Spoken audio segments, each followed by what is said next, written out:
আজকে হঠাৎ আমার ওয়াইফকে বলতেছি আমার না স্পাইসি মোমোসটা খেতে অনেক ইচ্ছা করতেছে, আমি এখন কি করতে পারি? আমার কাছে তো বাহিরেরটা একদমই ভালো লাগে না। তো আমার ওয়াইফ আমাকে বলল, কোনো চিন্তা নাই, তুমি কোনো চিন্তা করো না, আজকে ইফতারিতে তোমার জন্য এগুলা সব কিছু রেডি থাকবে।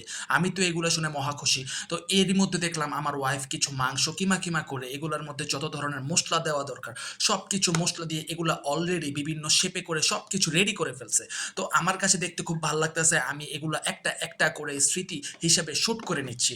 এর মধ্যে দেখলাম আমার ওয়াইফ হাতে একটু তেল নিয়ে এগুলা সব কিছু রেডি করতেছে যাতে এটা তাড়াতাড়ি হয়ে যায়। তো তাড়াতাড়ি হওয়ার জন্য সে আমার কারেন্টের চুলার মধ্যে এটা দিয়ে দিছে। এটা দিয়ে দেওয়ার পর দেখলাম আমার বাবা এগুলা নিয়ে সে তার মায়ের মতো বেলুনি দিয়ে আটা দিয়ে রুটি বানাইতে চাইতেছে। তো আমার এগুলা দেখে খুব ভালো লাগতেছে। তার সাথে দুষ্টু মিষ্টি একটু খেলাধুলা করার পরে দেখলাম যে আমাদের স্পাইসি মোমোস রেডি। আমাদের স্পাইসি মোমোস রেডি হওয়ার পর আমি একটু নিচে গেছি বাসার কিছু সদাই আনার জন্য। বাসায় এসে দেখি যে আমার ওয়াইফ আমার জন্য স্পাইসি নুডলসটাও রেডি করে রাখছে, যেটা আমার খুবই পছন্দ।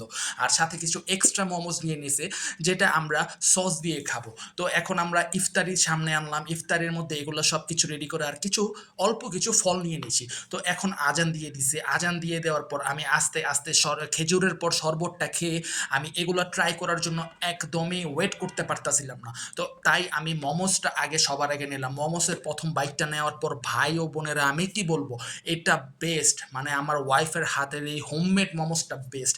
আমি বাহিরে যত জায়গায় খাইছি এত টেস্ট আমি কখনো কোথাও পাইনি। তাই আমি এই মোমোসটা খাওয়ার জন্য আমার ওয়াইফের কাছে প্রায় রিকোয়েস্ট করে থাকি, যদিও এটা বানাতে অনেক ঝামেলা।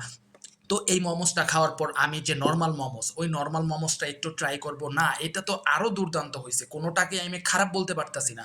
একটা কথাই আছে না যে বিসমিল্লাহ বলে কোনো কাজ শুরু করলে সব কিছু ভালো হয়। আমার ওয়াইফ রোজা রেখে আমার জন্য এই কষ্টগুলা করছে।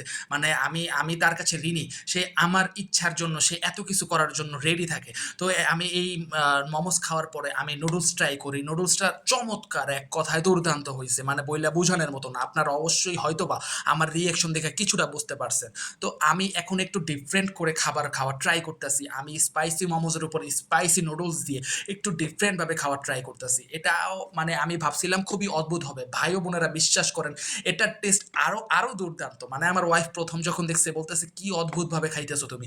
আমি বললাম বিশ্বাস করো, তুমি ট্রাই করে দেখো, মোমোজের সাথে স্পাইসি নুডলসটা আরও জোস লাগে। তো এরই পরে আমি মোমোসটা খাওয়ার পর আমার স্পাইসি মোমোস শেষ হয়ে যায়। তো নর্মাল মোমোসটা রয়ে যায়। মোমোসটা আমি এখন ট্রাই করি। মোমোসটা ট্রাই করার পর আরে মুখে যে কি স্বাদ লাইগা রইছে, এই স্বাদ কোনো মতোই ভোলার মতো না। কিন্তু সমস্যা হইলো এটাই যে আমি এত স্পাইসি খেয়েছি আজকে ইফতারে, সব স্পাইসি খাওয়ার পর ঝালে টিকতে পারতাছি না। ঝালে টিকতে না পারার কারণে আমি জুস ও পানি খাইতেছি। আপনাদের যদি ভালো লাগে আপনারাও এভাবে হোমমেড স্পাইসি মোমোস বানিয়ে খেতে পারেন।